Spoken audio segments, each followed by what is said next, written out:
तो बात इस वक्त की बड़ी खबर की जो उद्योग जगत से जुड़ी हुई है। हमारे बीच रतन टाटा नहीं रहे हैं। 86 साल की उम्र में मुंबई के ब्रीच कैंडी अस्पताल में उनका निधन हो गया है और कई दिनों से उनकी तबीयत ख़राब चल रही थी। उन्हें एडमिट कराया गया था और अब टाटा समूह का मीडिया स्टेटमेंट भी सामने आया है जिसमें उन्होंने कहा है कि हमारे लिए बड़ी क्षति है। ना सिर्फ टाटा समूह को बल्कि देश को उन्होंने आगे बढ़ाया है। ये आधिकारिक बयान पर सामने आया है। वहीं रक्षा मंत्री राजनाथ सिंह ने भी ट्वीट कर शोक जताया है। उन्हें भारतीय उद्योग जगत का भीष्म पितामह कहा जाता था और 86 साल की उम्र में मुंबई के ब्रीच कैंडी अस्पताल में उन्होंने आखिरी सांस ली। तो इस वक्त की बड़ी खबर जो सामने आ रही है, रतन टाटा अब हमारे बीच मौजूद नहीं है। उन्हें भारतीय उद्योग जगत का भीष्म पितामह कहा जाता था। टाटा समूह की ओर से आधिकारिक बयान सामने आया है।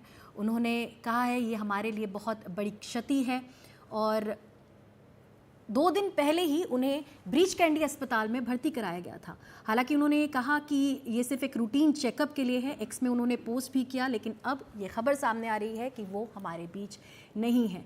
टाटा समूह की ओर से जो आधिकारिक बयान आया है उसमें उन्होंने ये भी कहा है ये सिर्फ टाटा समूह के लिए बल्कि देश को उन्होंने आगे बढ़ाया है। हमारे सहयोगी रौनक हमारे साथ मौजूद हैं। रौनक, उन्हें उद्योग जगत का भीष्म पितामह कहा जाता था। आखिरी दिन तक वो सोशल वर्क में भी जुड़े रहे। उन्होंने एक भरा पूरा जीवन जिया है। एक औद्योगिक साम्राज्य को उन्होंने अंतर्राष्ट्रीय सरहदों तक फैलाया है।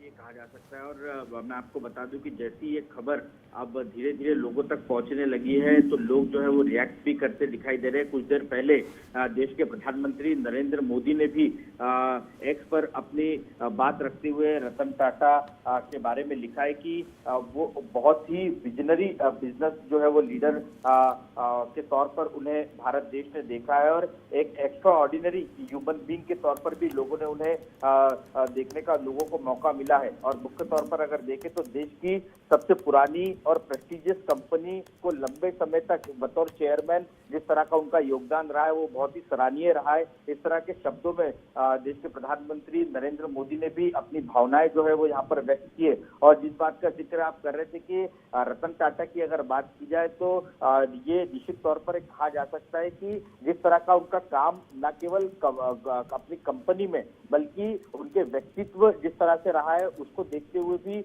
कई लोग जो उन्हें एडमायर करते थे और यही वजह थी कि न केवल उनके ग्रुप तक बल्कि देश के हर कोने में और विदेशों में भी रतन टाटा को एडमायर करने वाले कई सारे लोग जो हमेशा से देखने को मिले और उनका व्यक्तित्व इस तरह का था। और आज जिस तरह की खबर सामने निकल कर आई है तो निश्चित तौर पर लोगों को एक बड़ा झटका जो है वो इस खबर के बाद लगा हुआ है। जी रौनक, जैसा कि आपने बताया कि प्रधानमंत्री नरेंद्र मोदी ने भी ट्वीट किया है। उन्होंने ये लिखा है ही endeared himself to several people thanks to his humility, kindness, जिसके बारे में हर कोई बात करता था। हर उद्योगपति के बारे में इस तरह की बातें नहीं की जाती, लेकिन रतन टाटा के बारे में ये बात की जाती है। रतन टाटा के गरिमामय जीवन को लेकर कई तरह की कहानियां भी चलती रही है। एक कहानी ये भी है कि वो अपनी संस्थान के एक एक शख्स को निजी तौर पर पहचानते थे। ये बड़ी बात है।